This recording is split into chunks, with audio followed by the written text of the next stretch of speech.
Hello and welcome to the Scottish Rite Journal podcast, an audio presentation of the Scottish Rite Journal, brought to you and published by the Supreme Council of the Scottish Rite, Southern Jurisdiction, Mother Supreme Council of the world. Be sure to like, subscribe, share, and comment on this article, and don't forget to hit the notifications bell.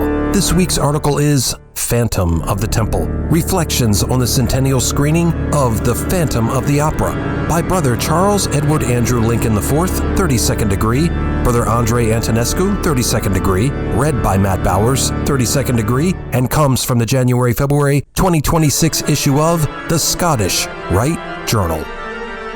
On October 24, 2025, the magnificent House of the Temple Lodge Room metamorphosed into a 1920s silent cinema movie palace as the 100th anniversary screening of The Phantom of the Opera was accompanied by a live performance by world-renowned organist Teddy Gibson on the temple's newly and fully restored pipe organ. What made this evening especially unforgettable was the fusion of history, symbolism, and improvisation, an experience that felt simultaneously sacred and cinematic. Attendees stepped into the past as they experienced a silent film with organ accompaniment as their grandparents and great-grandparents. The 1925 silent film The Phantom of the Opera, starring Lon Chaney and Mary Philbin, is based on Gaston Leroux's 1910 novel. The story follows Christine Daae, a young soprano at the Paris Opera House, who becomes the obsession of a mysterious masked man living in the catacombs beneath the theater. Known only as the Phantom, he secretly trains her to sing, guiding her from his place in the shadows while terrorizing others to advance her career. As Christine's fame grows, she attracts the affection of her childhood friend Raoul, arousing the Phantom's jealousy. His hidden lair beneath the opera house, an underground lake and labyrinth of passages, becomes the setting for both his creative genius and his torment. The film unfolds as a struggle between beauty and monstrosity, love and control, culminating in an unforgettable finale that remains one of silent cinema's most haunting sequences. The organ accompaniment for the Scottish Rite Southern Jurisdiction Headquarters Phantom of the Temple performance was entirely improvised. Mr. Gibson mentioned that he has performed versions of his score before, but each rendition is truly unique. With an iPad beside him for occasional reference, he played instinctively, allowing emotion to guide each note. He spoke to us afterward about the complexity of the Phantom's character. Neither purely villain nor hero, but a man of noble motives trapped within his own pain.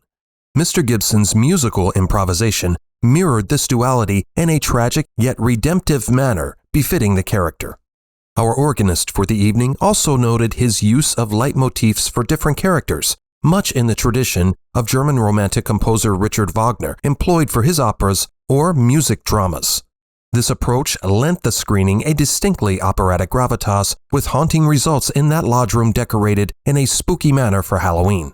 As the film's final act unfolded, the emotional rapture of the Phantom's suffering seemed to infect the audience, a pain transmitted across a century of audiences. What surprised many viewers, including the present writers, was the film's remarkable use of color. Certain scenes were tinted blue or amber, blue for the subterranean calm, for example, and amber for daylight. Such film tinting produced a striking emotional contrast that intensified key moments.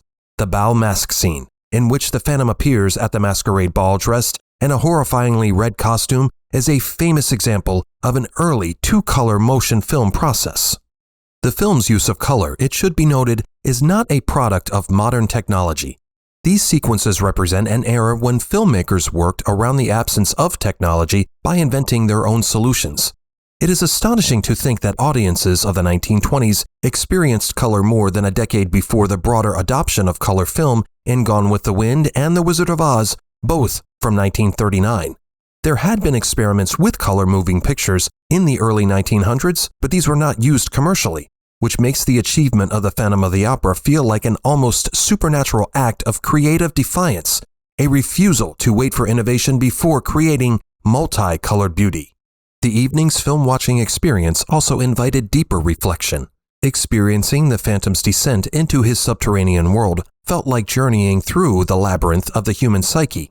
Are the caverns of the Paris Opera House not the caverns of our own hearts, filled with winding passages, hidden chambers, and subterranean waters that even the Minotaur could not cross? the Black Lake becomes a modern river Styx, separating the Phantom's tortured soul from the world above. Perhaps the ferryman is none other than our own psyche, our inner phantom guiding us between passion and restraint, entering neither heaven nor hell. In a Freudian sense, the police officer Ledoux can be seen to represent the ego, the phantom the id, and the opera house itself the superego, filled with social expectations and the gaze of the crowd. Love and desire drive this story forward, but as with so many tragic myths, love here is not reciprocal, but obsession masked as devotion. Literary and operatic allusions abound as well. The opera being performed in the famous scene when the chandelier falls is Gounod's Faust, based on Goethe's famous play in which a scholar sells his soul to the devil. This choice of opera is hardly accidental, as the soprano, damsel in distress Christine, has made a Faustian bargain with her unknown and mysterious mentor, the Phantom, to receive voice training to become a great opera singer. The plots of The Phantom of the Opera and Faust thus blend. Masonically attuned viewers among the more than 100 attendees at this screening likely noticed subtle Masonic-friendly resonances and hints in the film's imagery, such as the tension between light and concealment. The screening setting within the Scottish Rite's House of the Temple, of course, deepened this symbolic atmosphere. Perhaps the film's moral message of redemption through suffering mirrors the Mason's initiatory journey through darkness towards understanding. It is striking that a film now 100 years old still can evoke stronger emotions than many modern productions. The Phantom of the Opera, after all, is less a ghost story than a mirror of universal truths, a reflection of human longing, self-deception, and redemption.